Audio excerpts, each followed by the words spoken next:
Frontproof Fight Talk.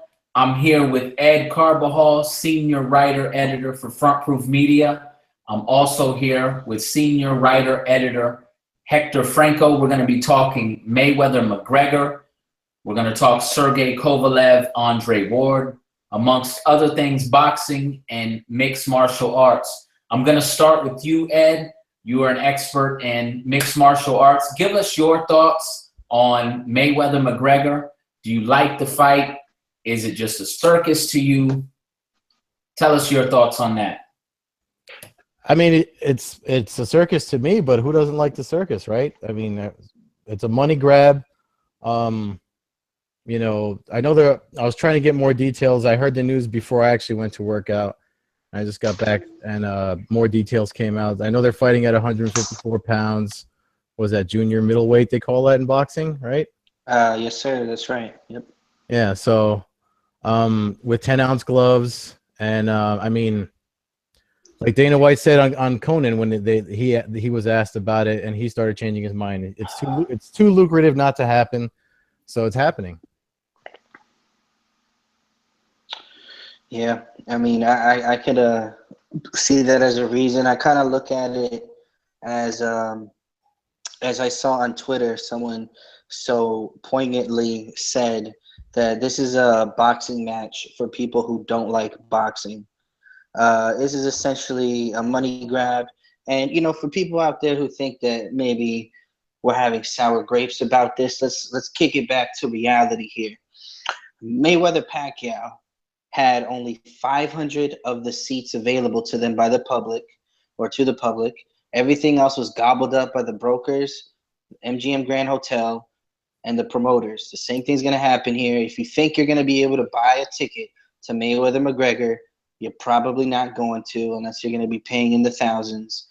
The undercard is probably going to suck when you have a guy who's making reportedly $100 million, another guy making what, 15 to 20 million. I'm assuming that hasn't come out yet. I heard rumors of 75 million for McGregor, 100 million for. Yeah. Wow. Okay. Yeah. So way more than I even estimated. So I just don't see this being in any way good for the fans. And you know, for everybody out there, you know, buyer beware. You know, this is a Floyd Mayweather boxing match. You know what you're getting into. If you buy it, you know what you're buying. This isn't Arturo Gatti. This isn't even Manny Pacquiao. This is a guy who has consistently shown that he is not concerned with the fans' entertainment. He is quoted literally by saying, "It's not how you win, it's if you win." So this isn't going to be some kind of exciting slug match. This is an event. It's on the same level as the Harlem Globetrotters, Evel Knievel. It's just an event. It's happening. It's a money grab. Good. I'll be watching Kodo Kamagai on August 26th. So speaking of that, you mentioned Evel Knievel. You mentioned that, you know, we mentioned that this is a circus. Where would you compare this with like a Butterbean fight? Would you say this is comparable to something like that? You know, Butterbean was somebody who 5 and 4 rounders on the undercard. I mean, I don't know. The thing about this is that it makes the fight not interesting is that there's no line down the middle. It's a straight up boxing match, and Floyd Mayweather has 49 boxing matches, and then 80 plus amateur fights. And Gregor, I believe I looked up, he fought as amateur as a child, if I'm not mistaken. Hector, you're breaking up, Hector. So I don't know.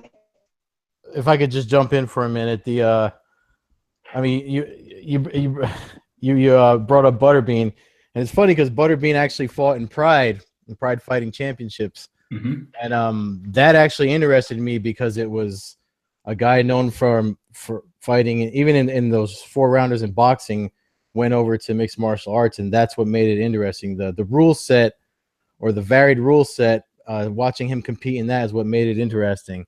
And I think that's what this is probably missing, that people are complaining about. I mean, it's okay. It's anyone's got a puncher's chance, and you can make all the excuses you want, but you know, for me to be interested, it'd have to be an Ali Inoki situation, a mixed rules. It doesn't have to be MMA, doesn't have to be boxing, but there should be, like, you know, I wish they would allow Conor to kick to the midsection or something. You know what I mean?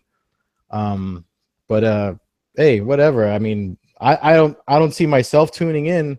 But good for Conor. I mean, he's young enough. It's a lot of money. He's got a baby now, so he doesn't have to fight again after this. It's funny you say that, because Stacks made a comment earlier saying that to really make this a circus, you know, Conor McGregor should just kick Mayweather in the middle of the fight, you know, and really make it a circus, because, you know, people would go nuts then. But honestly, I'm not really interested in the fight at all. I think it's a silly fight. Obviously, there's money to be made. You know, you're talking $100 million for Mayweather and $75 million for McGregor, but come on, we all know it's a crap fight. There's better fights that are going to be out there. One of which is this upcoming weekend, when Sergey Kovalev and Andre Ward meet again. The first fight came down to the wire. It was a highly disputed decision. You know, some saw it one way, others saw it another. I'm going to start with you, Hector. Give us your thoughts on the rematch. What do you think is going to happen? Do you think Kovalev can overcome all of the mental things that are going on right now in the media? Also, the mental edge that Ward has going in, that he got the victory in the first fight. Yeah, I think that this fight will play out kind of similar to the first fight, in that it's going to go to a decision. I don't see either guy stopping the other. My question is, you know, to see what kind of improvements both guys make. Kovalev has stated that in the first fight, he gassed out after the 5th round due to overtraining. He hired a Russian biathlon coach, strength and conditioning coach, to assist him. That tapered off so he doesn't overtrain. You know, the biggest advantage that Kovalev had in that first fight was his jab. And I think that as long as he uses that jab, he's going to be able to, you know, kind of keep Ward at distance, who I think Ward wants to keep that fight on the inside. He wants that fight in the mid-range, inside distance. I don't think he can beat Kovalev from long range. So, you know, if I had to pick who I think was going to win the fight, you know, I'm still going to go with Kovalev, because I did have him winning the first fight, and I think that the improvements that he can make in the fight are going to be more vast than what Ward can do. Ward, I think, just underestimated Kovalev. I think that he came in thinking that the guy was not a technical fighter, that he was just a puncher. And Kovalev is light on his feet. He's athletic, and he can fight straight up. You know, he's a technically sound boxer as well. So I kind of see this leaning towards Kovalev as the fight comes closer. But at the same time, you know, Andre Ward is a fighter who's mentally tough. He can figure you out. He's a very intelligent fighter. So we'll see what happens. It's going to be another close fight, though, I see. Yeah, you know, in watching the fight again, a lot of people are thinking that Kovalev won based on the knockdown. Now, what you have to understand is that early knockdowns can actually hurt a fighter. It can either hurt the man who was knocked down, because he can lose confidence, or it can hurt the man who scores the knockdown because he gets overconfident. In this case, I'm not saying that Kovalev got overconfident, but he did get comfortable, and that was clear. He didn't adjust. Andre Ward made the adjustments, and, you know, he got himself back into the fight. Now, whether he won or not is debatable. It depends on how you look at the fight. I had Andre Ward winning by 1 round, but I could easily see it the other way or a draw. But I do think that the second fight, Andre Ward has the advantage going in. Like I said, mentally, he knows that he can take a punch from Kovalev. He knows that he can handle everything Kovalev's doing. And I'm not sure that Kovalev knows in his head he can handle what Andre Ward does. Andre Ward's not really a threat to hurt him necessarily, but his inside fighting and things of that nature are difficult for fighters to deal with. And like you said, his ring intelligence plays a big part in how he pulls these things out. And Ed, I'm going to ask you, did you get a chance to see the first Kovalev-Ward fight? No, I didn't, but I heard, I heard that it was close, so I honestly can't make a decision on who I think is going to win because I didn't watch any highlights or anything. Like I usually do, but I honestly don't. I plan on watching this one only because I'll probably there's nothing on for the fights that I'm going to watch are going to be on early in the morning. So, but I couldn't tell you who's going to win. I'd have to leave it up to them for them to show us on Saturday night. I want to know your thoughts. I know there are some mixed martial arts fights coming up as well. Can you touch on those? Who's fighting this weekend, and what are your thoughts on that card coming up? The one that I'm gonna watch is it's on Fight Pass. So if you have UFC Fight Pass, you can see them. But again, it's Saturday morning. It's from Singapore. It's Betch Correa versus Holly Holm. They're the main event, but like I said, it's not a big deal. Not a lot of people are buzzing about it. I'm gonna watch it just because I have to watch MMA on the weekend. But yeah, I mean, there's Entered Inoue. I think it's what's his name? I just forgot his name. Inoue is supposed to be making his debut on that. That's what got me most interested. He had a nice submission win that's been floating around the web recently, but he's making his UFC debut on that card. But outside of that, I mean, there's nothing really buzzing this weekend. It's next weekend. I'm more excited about the Bellator coming to New York. That's a huge card, so it's hard for me to look at anything in between that now and then. Speaking of that Bellator card, boxing female Heather Hardy will be on that card, making her debut in mixed martial arts. She's an undefeated fighter in boxing, very popular in New York. Oh yeah. Give us your thoughts on her and how successful you see her making that transition to mixed martial arts. I like that she doesn't. Well, she's been ready since January because she was supposed to fight in Invicta. I think it was Invicta 21 in January. Mm-hmm. And I forgot if the opponent. I think it was due to injury. Her opponent pulled out, and she found out in time to just stick around and get ready for. She had that Broadway boxing match last month, and won. And now she's fighting again. So my only concern for her is that I hope she's 100% because she just had a boxing match. But I don't see her doing. Her opponent seems to respect her too. Yager, I think her name is Alice Yager. I wrote the article. Her name and her stats are in the article on frontproofmedia.com. But I think it's going to be a good first fight for her. She's fighting someone experienced, and she's not inexperienced. She's got kickboxing experience. She's been training at Henzo's in New York. I'm assuming they're working submission defense and takedown defense just because it's her first fight. So I don't see her doing bad. I mean, she's definitely a warrior, and she's not afraid to get hit. So as long as she doesn't make any mistakes, and if she gets taken down and can get back to her feet, I could see her following Holly Holm's footsteps and, either winning decisions or putting people to sleep with a few hits. I know she hits hard. Okay, so you'd be the perfect one to ask this, being that you actually practice Brazilian Jiu-Jitsu. For someone like her, a boxer coming in, and we talked the Mayweather-McGregor stuff, to make that transition, so to speak. Let's say Heather Hardy is taken down. What does she need to do to avoid being tapped, being a boxer and having little experience on the ground, or presumably less experience than her opponent? I mean, I think it would go for people that follow the sport. She's a striker. I don't know how good Yoger's submission skills are, but even if she should be drilling takedowns, sprawling, and if submission defense and getting her back to the cage so she can slide back up and stand back up so she can just work her superior striking. Because not for nothing, if Holly Holm coming from boxing, she did the same thing. She boxing Muay Thai and then she went into MMA, and obviously she fought her way to the UFC bantamweight title. So I think that's the blueprint right there, and I'm pretty sure Ms. Hardy's following it. Ms. Hardy.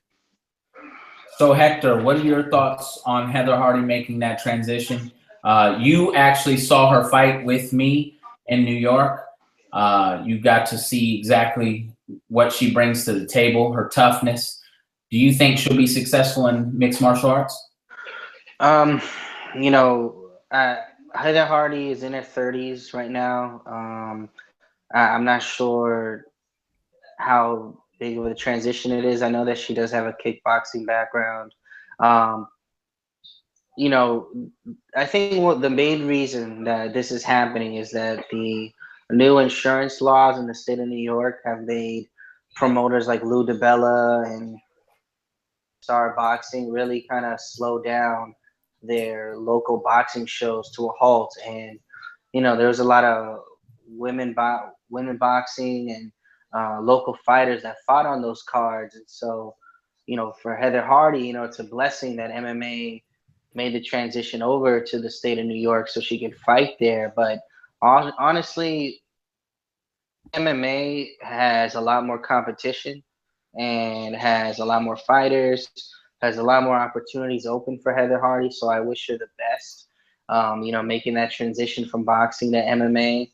But as far as how successful she'll be, you know, I'm not sure. It's up in the air. I think that what they need to do is kind of give her the local talent treatment where you put her up against people who may stylistically fit her for her to be successful and for her to be a draw and kind of work her way into the sport. But you know, I think that, you know, at a certain point, you know, making the transition essentially to a new sport is going to be difficult for everybody. So I think that she kind of has a 50-50 chance to be successful or be a failure in MMA. So Ed, there's a question for you. Eric Vanderberg asked, how can Conor use MMA style boxing to win?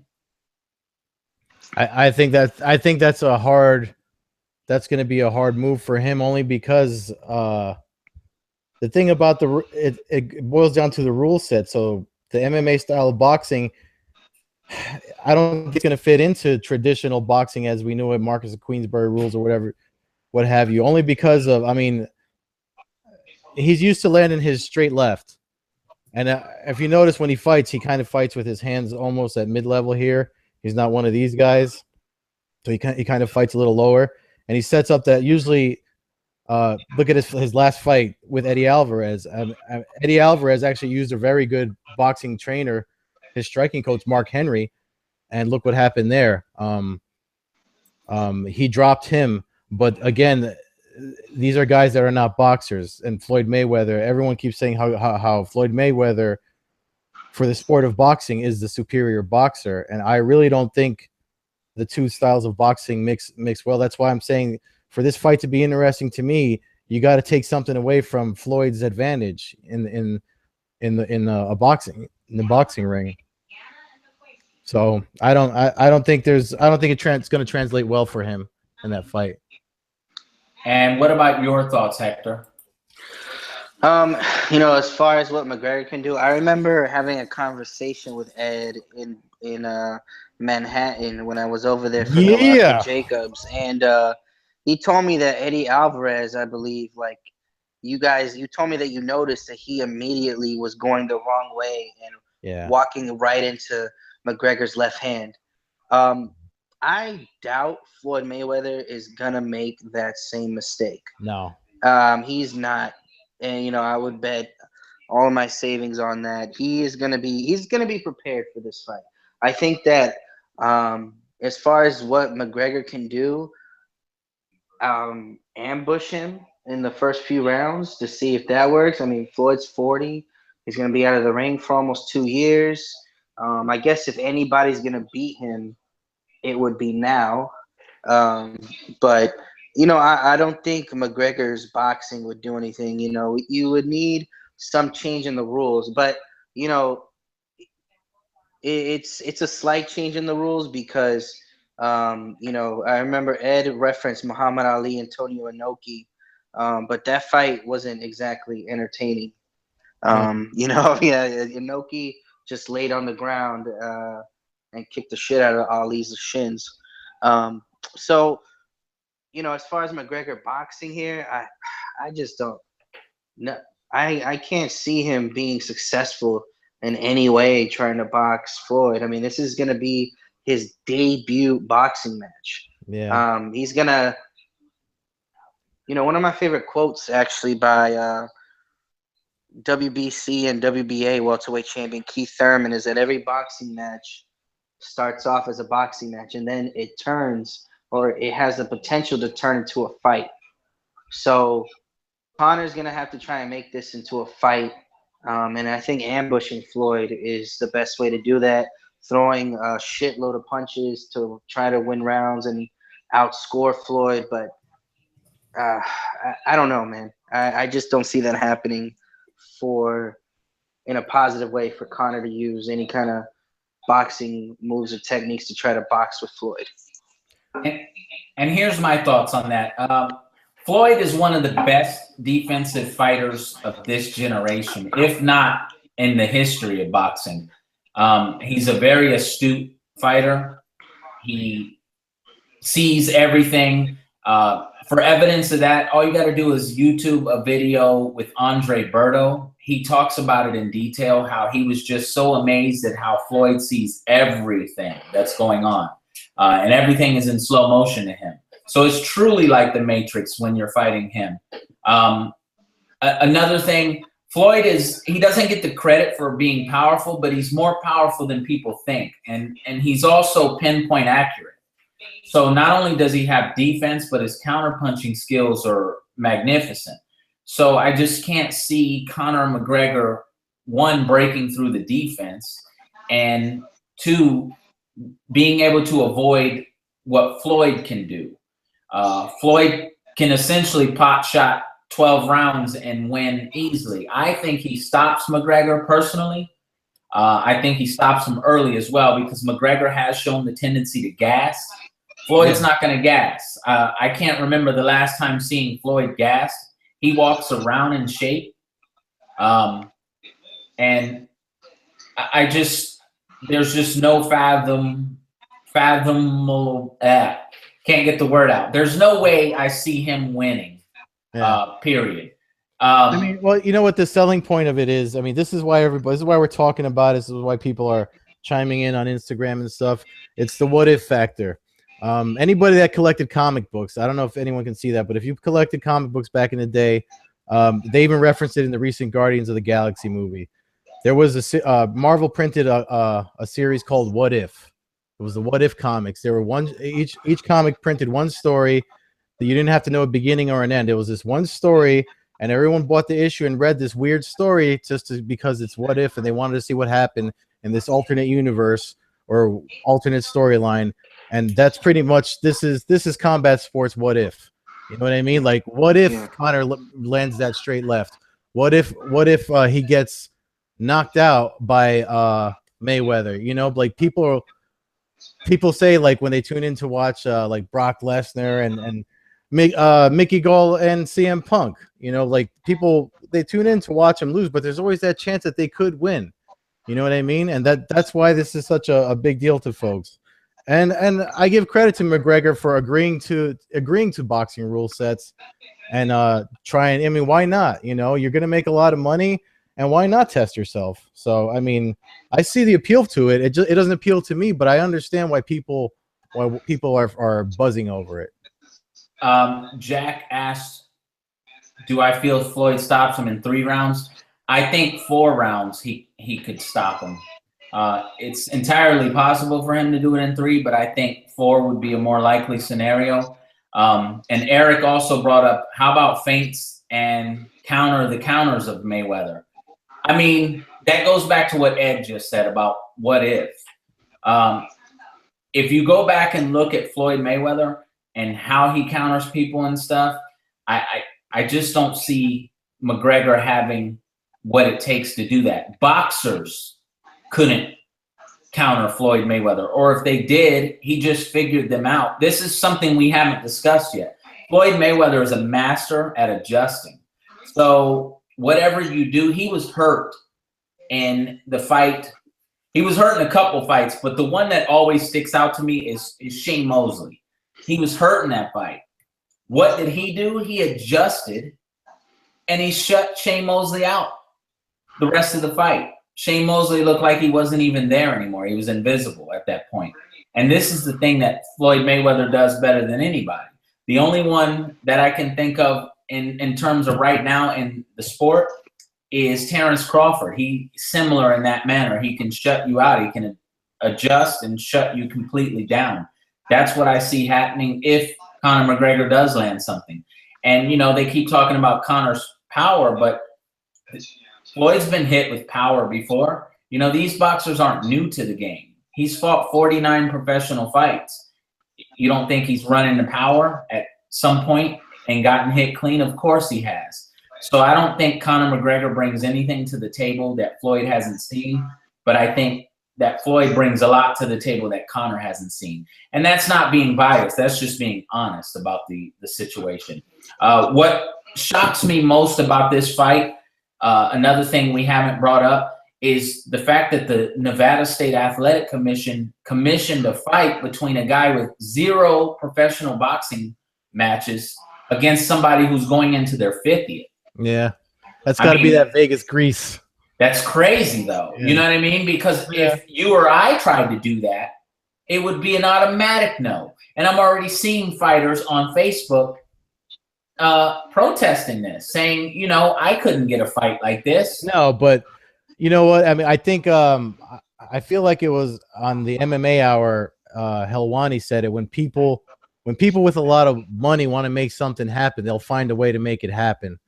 And this is a perfect example of it. I mean, and he was talking about this too. So it's like, it's favoritism. It's definitely one of those things like, you know, you were saying about being able to afford it or buy a ticket, Hector. I mean, it's not, they're making it for fans, but they're making it for the top tier fans that can afford stuff like this. I mean, if I even go see it, I'd have to find a place that's has it. I'm not going to order it. And you just answered Eric's question. He asked if you would buy the pay-per-view. What about you, Hector? Would you buy this pay-per-view? Mayweather-McGregor is on the same day as Cotto Kamagai. Which is gonna be a hell of a fight. Yeah, which should be a better fight. As I stated earlier, Mayweather-McGregor is going to have a shitty undercard. It's going to be $100. It's going to be boring as hell.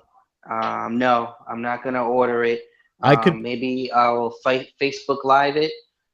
Maybe I'll go to a friend's house and watch it, you know, while I have Cotto Kamagai on the phone or something. But listen, man, I can miss it. I can go without it. I wasn't asking for it. I don't care what Dana White says. I don't care what Stephen A. Smith says. I don't care what Leonard Ellerbe and Floyd Mayweather says. No boxing fan was asking for this. Nobody was. You brought it up, so cool. The public likes it. You know, this isn't for us. This isn't for the real hardcore fan. This is for the casual fan. So, you know, we welcome all you casuals in. You know, we hope that you enjoy the event and the festivities, and hopefully you'll stay afterwards. But, you know, just letting you know, it's a Mayweather fight. So, buyer beware. I could be lured in. I could be lured into it. Like somebody, if you said, "Hey, man, I got the fight. I got drinks. I can be lured in." That would be the only way. You'd have to add these other things to lure me in. But by myself, sitting here in this ugly apartment, I'm not. I mean, if I'm sitting here and no one's looking for me and inviting me over, I'm not going to seek it out. Okay, so Exactly. Ed, you being an MMA guy, do you watch this fight or would you watch Canelo Triple G? I actually would want to see Canelo Triple G. I mean, obviously, I mean, come on, man. That's the real boxing fight right there. I mean, didn't De La Hoya say something like that recently? He did. Yeah. I don't think he should have shit on this event the way he went about doing it, because real boxing fans knew already. I don't think he should have gone out public and said what he said about it, but I understand it. You know, but just the way he did it, I think he could have handled that better. Maybe. Only reason I say maybe is because I'm thinking of I just read it's along the lines of that The Emperor's New Clothes thing that Hector wrote not a couple of days ago. Which was a dope article, by the way. Yeah. So Thank you. that's why I'm just like, this is the same thing. I mean, there's people out there calling it for what it is, you know. And De La Hoya did that because I actually that's a fight. The boxing match between Canelo and Triple G, I actually really want to see that. And there's MMA guys that really want to see that, you know. So as an MMA guy, you know, I gotta ask you, what's your prediction on that fight? Who you got? So do I go? That's a hard one to predict.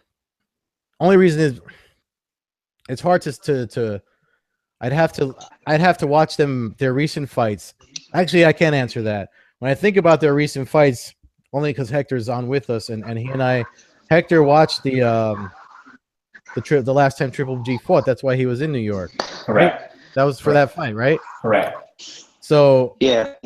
And when we talked about it afterwards, it wasn't his best fight, right?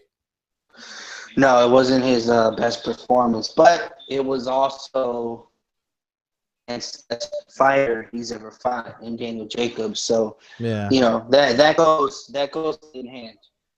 yeah. So if you're measuring performances, their last performances, and you look at the two of them, for me, I would go Canelo.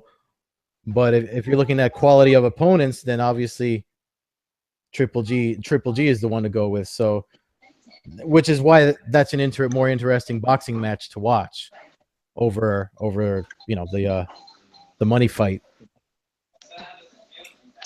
Yeah, I agree. You know, Canelo Triple G is the actual fight that boxing fans have been asking for. That's definitely going to be an event. Hopefully they have a good undercard. But, you know, I brought this up about Mayweather and McGregor, you know, about the tickets being available to the public. It's the same thing for Canelo Golovkin. You know, we're going to see that a lot of the brokers and the MGM and the promoters are going to buy up all the tickets, and it's going to be sold on secondary markets. So I'm not sure how many actual fans, are going to be able to go to that fight as well. But it's definitely going to be a fight where I don't see that fight being boring. I think the style of both guys, I think Golovkin's going to push the fight. I think Golovkin, in a lot of ways, I think Golovkin takes every fight seriously, but I think that he may be falling into the trap, the same one that Pacquiao did against Mayweather, where he might be underestimating him, where in a sense he's being talked up that this guy was scared of you.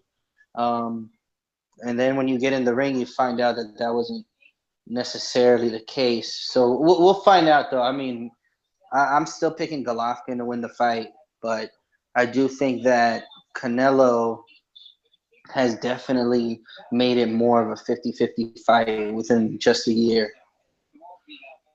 Definitely. And I just want to touch on what you said about being scared. In professional combat sports, I'm going to speak for both MMA and boxing.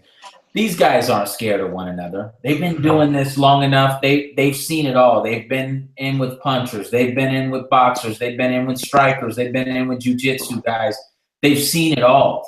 So they're not scared. If anyone's scared, it's the promoters scared of the promoters because they have cash cows. and you know this. I don't have to tell you guys that, but that's the case. Neither one of these guys are scared of one another. I agree with you. This is going to be a great fight. I don't think there's any way around that. I think their styles are tailor-made for one another. I do think that Canelo has the style to beat Triple G. He throws punches exceptionally well in combination. He also has a hellacious uppercut. Golovkin has shown the tendency to get hit with uppercuts, particularly on the inside. He doesn't really, his face becomes his defense on the inside. He's not necessarily a great defensive fighter. They're both kind of flat-footed. I think Golovkin may cut off the ring a little better than Canelo, because Canelo likes his opponent to come to him, even though he's a puncher also. He's more of a counter-punching puncher. And he's going to get that because Golovkin will come to him. But I think Golovkin may come into this fight much like he did with David Lemieux and box instead of slug, and try to see how it plays out there. Now, I talked to my friend Darnell Boone, and for those of you who follow boxing and know who Darnell Boone is, he's fought everybody in boxing. And he's going to be in training camp with Triple G. And he says that the world hasn't seen everything Triple G has to offer. So that's really interesting to know. That's great knowledge there from a man who's in camp with him. I don't mean to laugh. I don't mean to laugh, but I think Hector's going to the bathroom. I just heard noise. That's why I don't mean to laugh on camera. I'm not laughing at that Darnell Bourne. I just want to make that clear. Yeah, I had to go real quick. My bad. I had to go. Good thing you got the camera off. Yeah, no doubt. I'll say this. I think Triple G has good defense for his style. When you come forward the way he does, I don't think he gets tagged as much as people think he does. And you know what? In 37 professional bouts, he has yet to be knocked down. So, hey, I think that defensively speaking, that's pretty good. That is impressive, considering you got guys like, Guillermo Rigondeaux, who is a defensive master, and he's been knocked down several times. So, yeah. That is impressive, and you got a point. And I just want to touch on what you mentioned a moment ago as well about the ticket sales. That goes on in professional sports all the way across the board. Do you remember you and I attended a Bucks game last year? And we ran into a gentleman who kind of broke down the whole Super Bowl and college national championship games. Do you remember that conversation? Yeah, I remember. Yeah. And how he broke it down that going to a Super Bowl is not even what it's cracked up to be because it's mostly corporate sponsors and things of that nature. Yeah, I remember that. Yep. So same thing, man. That's what it is, man. When these events get this big, that's what happens. Just not to interrupt what we're talking about here, we have Daniel Zaldivar, who's joined us in the chat. He is also a senior writer and editor for FrontproofMedia.com. He asked, "Who's the MMA guy?" That would be me.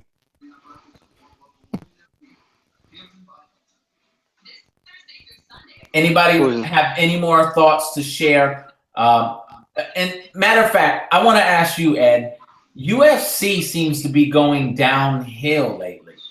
And Bellator seems to be on the rise. Can you touch on that? Is there a reason behind that? Or is that, am I overthinking that? Or is that in fact happening before our eyes?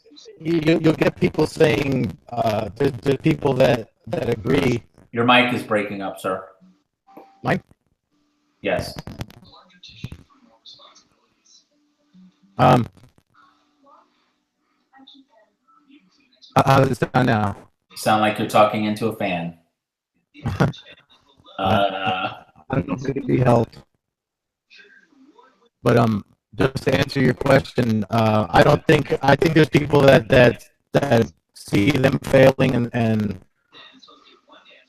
I don't know. My opinion is they're losing a lot of fans because of they're not listening to them anymore. rankings stop meaning anything. There's too many interim titles, and I don't think people are happy with that. So, Scott Coker comes from he's a martial artist himself, and I think the fights he's putting together, call him what you want. Some people are saying, "Oh, you're doing freak show fights," but there's still fights people want to see. I mean, I want to see Fedor fight Matt Mitrione. I want to see Chael Sonnen settle his score with Wanderlei Silva. I want to see Heather Hardy make her debut in MMA. You know what I mean? I want to see Michael Chandler defend his title against Brent Primus, who's a killer. I've seen him fight in Connecticut a bunch of times.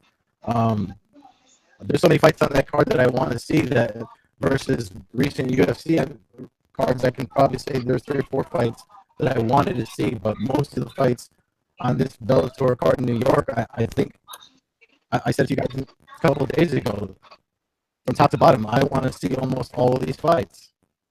They actually just lost one. Gilbert Melendez's wife, Carrie Melendez, fight got scratched. She hurt her back, and her fight got scratched. I don't know if it's New York Commission or what, that they won't let them replace it, but so they're down to 15 fights, 14 fights now. I'd have to look at the card, but it's still an awesome event that I can't wait to see. No doubt. Anything you have to add to that, Hector?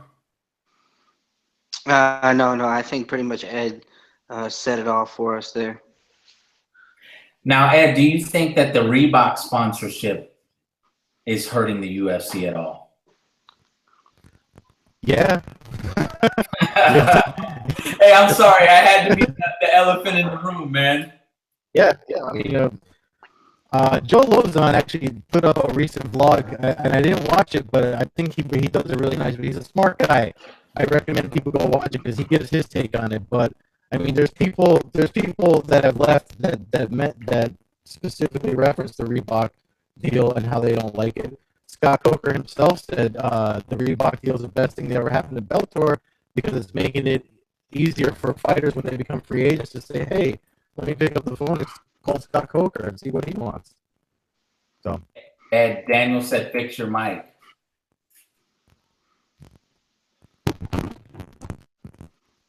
Or should I say the sheriff said, "Fix your mic." Sheriff Daniel in the house. Sheriff Daniel. Sheriff Daniel, bro. Don't dare post something online, bro. He'll know it. Don't mess with the sheriff, bro. It might be my stream messing with the mic, but I appreciate Officer Zaldivar's inputs. So if there's nothing else you guys want to touch on, I'm gonna go ahead and well, we can talk about one more thing. Go ahead. This week, Mikey Garcia. Okay, well, last week, Mikey Garcia, Adrian Broner got announced. And then it was announced this week that it'd be taking place in the Barclays Center.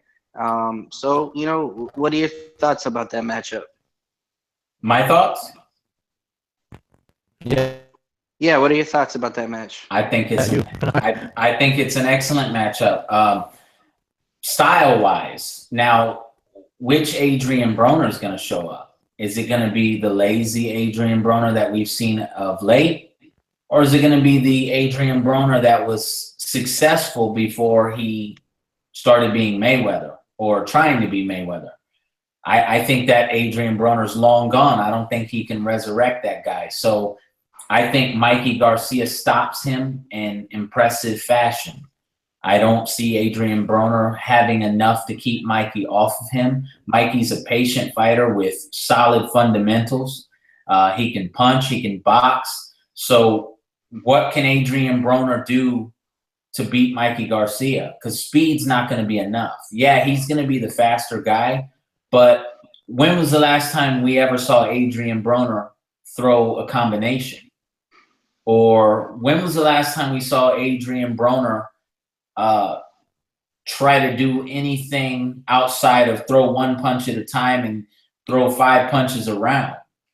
You know, that's not going to get it done against Mikey Garcia. Mikey Garcia came off of a long layoff and came back hungry, and look at the results. He's stopping guys impressively. You know, he's looking good. He's looking like he never left. He's looking like that layoff may have been good for him. He's an undefeated fighter, so no one's beat him, and I don't see Adrian Broner being that guy. The guy that I do want to see him get in there with is Terrence Crawford, being Mikey Garcia. And I think that once he dispatches of Adrian Broner, like I think he will, I think that fight could be on the horizon, or at least in talks. Why not? I think it's a good fight. It's a little bit out of nowhere for me. I was kind of hoping to see Mikey Garcia in against with the other lightweights like Jorge Linares, Terry Flanagan, or either Robert Easter Jr. But I understand that none of those fights are as big as a fight with Adrian Broner. As far as which Broner shows up, listen, I put Broner in the same place that I put Julio Cesar Chavez Jr. I don't believe the hype. I don't believe him. I don't care how many times he says, I'm back for real. I'm actually training this time. I'm taking it seriously. I've heard that for the last 5 fights, and then you turn around and you lose your title because you can't make weight, or you turn around and you go to jail, or you turn around and you're on TMZ for doing something stupid. You know what? The trust factor has gone already. I'm a grown man. You've lied to me too many times for me to take you seriously. So, you know, as far as I'm concerned, Adrian Broner is going to have to show up and prove it. But as far as I'm concerned, against Mikey Garcia, I think he's going to get worked. I think he's going to get knocked out, and I think that his career is going to end on July 29th. I think he's getting knocked out, not TKO'd. I think he's getting put out of the boxing game that day. That's my prediction for that fight. Wow. July 29th, that's kind of soon. Are any of you guys coming up for it or no? I may. I'm actually thinking about it. We'll see. I got a question for you, Ed. Your mic is still somehow. It sounds like you're talking into a fan really bad. But I do have a question for you that came in. They want to know what your thoughts on Morrow and Goldberg being picked up by Bellator are. Since my mic is bad, I'll do a visual right here. I love it. So there you go. I think it's good. Obviously, Goldberg is, a legend in the sport in terms of his commentating. He's made a name for himself, and Morrow too. I mean, boxing fans would be pretty familiar with him. So I think people. I mean, if anyone has anything bad to say about it, it's because they don't understand the difference between color and play-by-play. Jimmy Smith is still going to be there, and for New York, all these guys are coming together just because it's a big show. But they're probably likely going to swap out the guys who's sitting next with Jimmy Collins. I mean, either way, to have either of those men on the mic it's awesome. I mean, Morrow could commentate on somebody making a sandwich. I've actually tweeted him this, and he liked it and retweeted it. He could commentate on us doing this right now, is messing up, and somehow make it entertaining. And that's why he's good at his job. I'm really happy they're doing that. I don't know. I'm kind of off and on Morrow. He kind of has these quips that entail some kind of not social media, but some kind of pop reference. At the same time, like I remember, I think the last one he says, this fight has the hype as the recent Tupac biopic movie, things like that. He's funny, and I think that maybe they'll be able to work together as well. But honestly, man, I think they should give Jim Ross a job. Yeah, I'd like to hear good old JR. Listen, Jim Ross could commentate on anything and make it the shit. Mm-hmm. Let's just, if Mayweather-McGregor is smart, if they're smart, they hire Jim Ross to do the commentary. Because Jim Ross, listen, they hired Jim Ross. And just to go back to your question, Eric, from earlier, they hired Jim Ross. I will order the pay-per-view just to hear that, because the things he says, because he'd say it'd be a knockout, drag him out, slobber knocker. You know, just crazy shit. Jim Ross is the shit. But didn't Morrow call a fight? I forget what the fight. There was a boring boxing match, and Morrow was like the only honest one saying it on air. What fight was that? I mean, he was calling it for what it was. I'm not sure, man. I couldn't say that specifically because Morrow, he's been with Showtime calling boxing for a while. I think since Strikeforce went under, he kind of went with started calling Showtime boxing. So it could have been numerous amount of fights. I know that when there were some years at Showtime where they had horrendous fights. Although, do you remember when Strikeforce went under? What year that was? When the hell did the UFC buy them? Right, good question. I'm not sure. Look back. But I want to say, yeah, I'd have to look it up. I want to say just because I mailed it all together, because Daniel Cormier came out of Strikeforce. I mean, they just did that. They did that heavyweight tournament that Daniel Cormier won, and then Strikeforce went away, and then Daniel Cormier went. That's why it was such a big deal when he got to the UFC, because it was already like it was. When they do that, they make these champion versus champion matches that are. If they would just keep up running the other promotion's name up, they could really make title versus title fights and draw in a lot of fans instead of just absorbing them and putting the UFC brand on it and making. I know they're trying to be like the NFL, but that's where all these interim titles are coming from. I would love to see Pride champ versus a UFC champ, or a Strikeforce champ versus a UFC champ. So what if you guys all own the promotions? It's still a good way to market it. Competition is good for business. I mean, look at WCW and WWE talking about Jim Ross. That's the best time in wrestling for me. 2011. Yeah, it was. It was. So yeah, I think 2012 may not have been a great year for Showtime. I know 2013 was a great year for Showtime, though. So I'm not sure. I mean, I remember Larry Merchant, who was really, if you remember him back on HBO, he was really the old school journalist who kind of was the guy to bring that up in fights. I remember a Derek Gainer, Juan Manuel Marquez fight that he called an abortion on air. So there's been guys to do that. I think Showtime probably has the best broadcast team, in my opinion, right now in boxing, with Al Bernstein, Paulie Malignaggi, who, I'm not a big fan of as far as what he says outside of the ring or as a fighter himself, his fights, but as a commentator, you can't hate. He's a good commentator. So I'm not sure, but Morrow does fit in. I just there's two sides to him. So you either love him or you hate him, because I know a lot of people in boxing complain about his pop reference quips, but me, I just find them funny, like in a kind of a corny joke kind of way. But I can see where he might fit in better with Mike Goldberg next to him in that kind of environment. I know that recently he was with the WWE on the SmackDown brand, and then he took a hiatus and then left there. But I've heard that commentating there, man in your ear the whole time yelling at you. So if Morrow can be left to his own devices and let him do his thing, I think he's a perfectly capable commentator. Oh yeah, I mean, he's done it. He did it for Pride. He did it for Strikeforce. I mean, he does it for live combat sports. You don't have any. He's not going to have someone telling him, how to react as much as it was in a predetermined sports entertainment environment that he was in. Right. Although I do, and I know he loves that. That's where he came from. That's where he got his start in.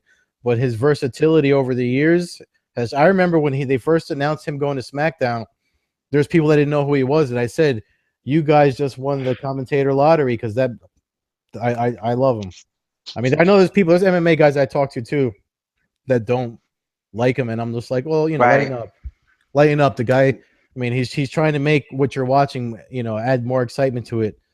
And if he's honest enough to call a fight boring when it is, then you can't hate him for telling the truth, whether he makes it colorful or not. I mean, I think he's Jim Gray. You would love Jim Gray then, if you're not familiar with Jim Gray, because Jim Gray calls it like it is. Who What does he call for? I know because I like Cunningham too when he fight, but I know he's a boxer. That's why I like him. I usually like guys that, I mean, outside the guys that are the color guys that are there to fill the time, you know, because that's why I like Jimmy Smith and Joe Rogan too, because they're both martial artists that have experience. The same thing with boxing. I mean, I liked how the hell did I just forget his name? Who's the guy that's always on HBO? You got Max Kellerman. Max Kellerman. Not Max Kellerman. Jesus, his face is in my head and I forgot it. Jim Lampley. Roy Jones. I mean, I like Roy Jones. I used to like it back when George Foreman did it. You guys know when I kind of like pulled back from boxing. I always tell you. So maybe Emmanuel Stewart. That's the guy. Yeah. Oh yeah. But he was very honest as well. Yeah. I can see where you like him because he was funny too. You know, without being over. He was just natural. Yeah, I liked him a lot. Yeah, he was very passionate about, you know, the fights themselves. You know, Larry Merchant was probably one of my favorites though, but he was an old school journalist, so he would actually. The problem with Larry is that. Is that the Larry Merchant's the one that Floyd yelled at in the ring, right? Yes. Yeah. Okay. So the problem with Larry is that, you know, when a guy gets into the ring afterwards, he wins a fight. I don't think he wants to hear that the guy he fought was garbage. But boxing fans, you know, as fans, we're like, okay, you just fought some mandatory against a guy we never heard of, so we feel that way.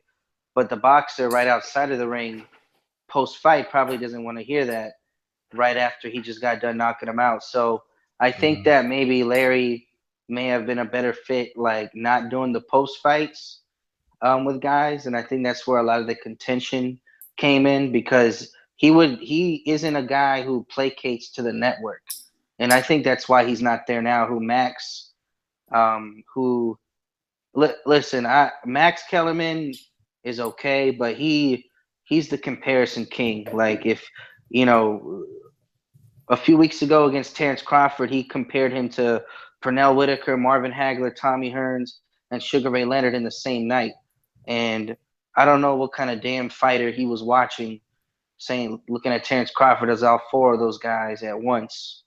I don't know. Just call the fight. At the end of the day, that's what Morrow does. That's what Al Bernstein does. That's what Paulie Malignaggi does.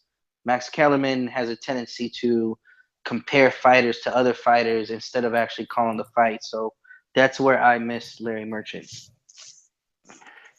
No doubt. So just to close on the whole topic and close on this podcast, Ed, I'm gonna start with you. Give me your prediction, Mayweather-McGregor.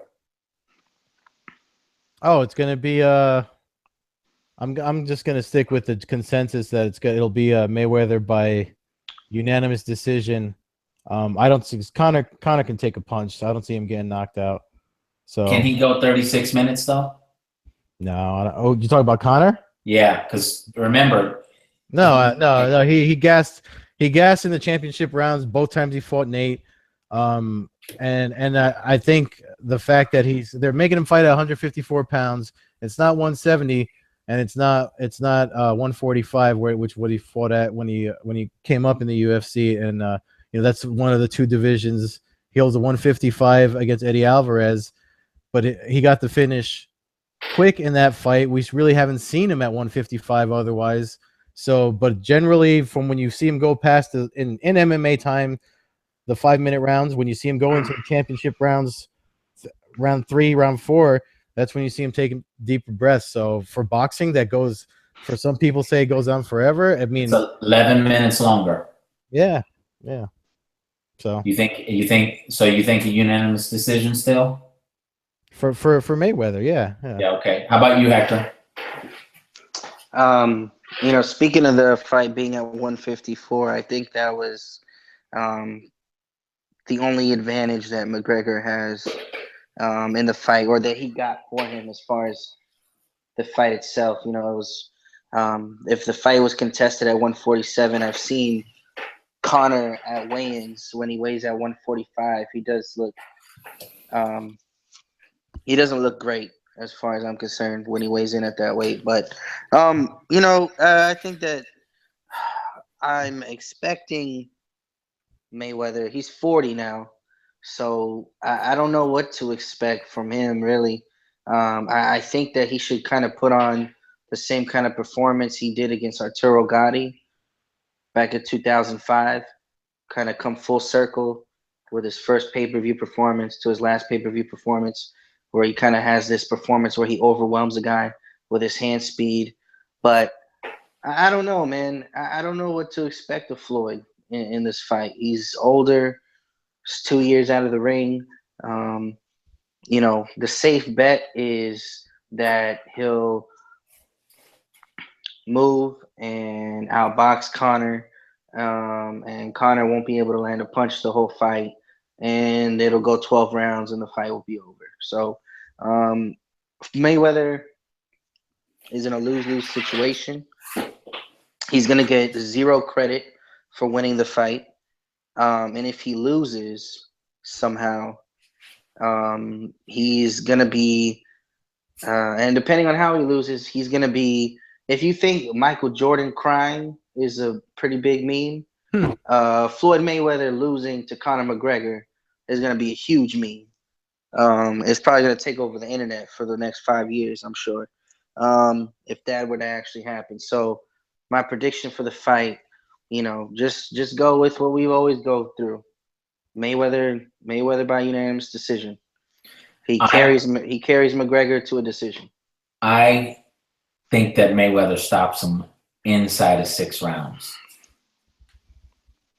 We haven't seen Mayweather stop anybody in a while. You know, I think Ortiz was the last stoppage win that he got, and that was disputed because of the way it went down. But he's 40, like you said. He doesn't ever have to fight again, particularly after this fight that he's going to earn another $100 million. So whether he injures his hands or not, you know, I think he has the defense to go all out. You know, he doesn't have to be so cautious because I don't think Conor McGregor is really going to touch him. You know, I don't think Conor McGregor understands that this man is just on another planet. You know, boxers say that, like I said earlier. So I think he stops him. I think that, but maybe not a stoppage like clean knockout where he's sleeping, but like a TKO, like that kind of stoppage, because I think that McGregor's just going to gas because he's going to try everything he can to get to Floyd, and he's not going to be able to do it. One last question before we hang this up. Daniel asks, Ed, do you think that Nick Diaz deserves the next shot at Mayweather? I mean, Nick Diaz actually has more boxing experience in actual fighting a boxing match than Conor does. So they probably should have given him this $75 million. It'd be a lot more fair. And I'm sorry, he changed that to Nate Diaz. Oh. Well, then just make them fight another MMA fight then. I mean, Conor's only losses are by submission, so that's why I think he can go the distance with Mayweather. I think he can get lumped up, but Mayweather's not going to be able to, nor does he have the knowledge on how to submit him. So it's gonna be points. You know what's funny? He brought up the Diaz brothers, but Daniel did. There's actually an interview, and you know, I'm not sure if this is because they're both from California, around the same area. I'm assuming. I'm not sure. I'm not from Cali, but Andre Ward, who's fighting this weekend, has stated multiple times that the Diaz brothers would do well in boxing, and that he sparred with them before, and they've actually shown a lot of skill, and they've done well against him. So, you know, I think Nick and Nate Diaz would probably be a more competitive fight in a boxing match than Conor McGregor would be for Floyd. Unquestionably. I agree with that one. And you can see that when Conor and Nate Diaz, when they were in stand-up, I thought in many of the exchanges, Nate got the better of him. So much, in fact, that Nate slapped him like a woman several times. You don't get slapped like that if you're not ruling in the stand-up. Like, you know what I mean? It happens, man. They got hand skills. I don't think they have the power at the weight they fight at to deal with boxers. I think somebody like Nate Diaz would end up being just a heavier, taller version of Paulie Malignaggi because of his slappy style. I don't think he'd have the power to keep guys off at, because basically he fights at 170 in mixed martial arts. Am I correct, Ed? No, he fights at 155. Okay. The 170 was for them too. Okay. 155 then. So just imagine him against Canelo or Triple G, bro. You know what I mean? They're 160 now, but Canelo was at 154 for ages and all these other weights that he made up. Just imagine that. A guy like Nate Diaz against Canelo Alvarez, he'd get stopped. Well, yeah, I mean, that's why the boxing, it goes back to what was the gentleman's that asked about the boxing for MMA? I forget his name, but that's why he asked that question, because it's different. It's not the same type of boxing, Yep, that's absolutely right. Apparently, Mr. Eric, who is in here, says we're full of shit because he feels that Conor got the best of Nate Diaz in the exchanges when they boxed.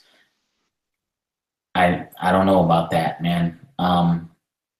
In fact, in the second fight, Conor had to switch it up to leg kicks to even be effective because in stand-up game, yeah, he couldn't do anything. kicks. I mean, Eric's not Eric is referring to the beginning rounds, especially of the second fight. That's right. The decision leaned in his favor. So I mean, the second fight wasn't Nate's. Obviously, there wasn't a finish. You have to finish, not for nothing. Nate should have that takedown. He did the under over and the trip and took him down at the end of the final round. That should have happened sooner because then he could have finished him on the ground. But I think that was all ego and machismo and trying to look to the best him. I beat you. I submitted you last time. I'm going to submit you standing this time. Well, it is what it is. But that's what I think he's referring to, and he's got a lot of people that agree with him on that. But the judges called the fight in Conor's favor. Me, in my experience, when I see a fighter that backs off and runs away, that usually works against their favor when it comes to the judges. And I think that's where you're coming from, Joseph. But, that's the decision win is just the opinion of a few judges sitting outside of the ring. So it's not And he full-fledged ran away. Yeah. He ran. He literally turned around and ran. That's why Nate was giving him the finger and pointing at him and laughing, because he saw he was gassed, he saw he was running, and he was pointing it out. But sometimes when you fight where you have some creative control, it tends to lean in your favor. Have you ever seen that before in a mixed martial arts fight where a guy looked like he turned around, turned his back to his opponent, and jogged to another point of the octagon? I hate that. Actually, Alexander Gustafsson does that. He did that recently in his last fight. He won because he finished, but if it goes the distance, he has the bad habit of doing this little turnaround and running away, and it's just not a good look because you're running away. Yeah. Oh, wait. Is that the same guy who scored the knockout by using those uppercuts? Yeah. Recently? Wow. Okay. See, I didn't see that fight. I just saw the highlights. Yeah, watch the whole fight. He actually does it in that fight before that happens. I think they scramble. Forget how it happened. He scrambles, and to recenter, he turns around, runs away, and makes Teixeira chase him, and then they get into their exchange. So, my question: Mark Hunt and Derek Lewis, is it? Good fight. What did you think of that? I liked it. It was a good fight. I was worried about Mark Hunt. I wanted him to win just because my old school MMA fan. I wanted him to win. I thought Derek Lewis could really take it to him, but I mean, there was pictures of him eating before the fight. So, is Derek Lewis going to retire? like he says, or do you think that's just banter? He said probably, so we got to go by what he said. But let's be honest, the guy is impressive for a guy his size. The agility he has, he was throwing flying knees and switch kicks, and it was crazy. Yeah, but he, I mean, he's obviously, I forget who's the one that said it might have been a promoter. I don't know whose quote it is, but they said if you're thinking about retiring, then you should probably retire. Absolutely. So with that, we'll close it out. We appreciate everybody who joined us. Make sure to check us out, www.frontproofmedia.com. This weekend, we'll be putting up the new Front Proof t-shirts. You can get one of those. Right now, we'll be running a special where if you get two, you get free shipping.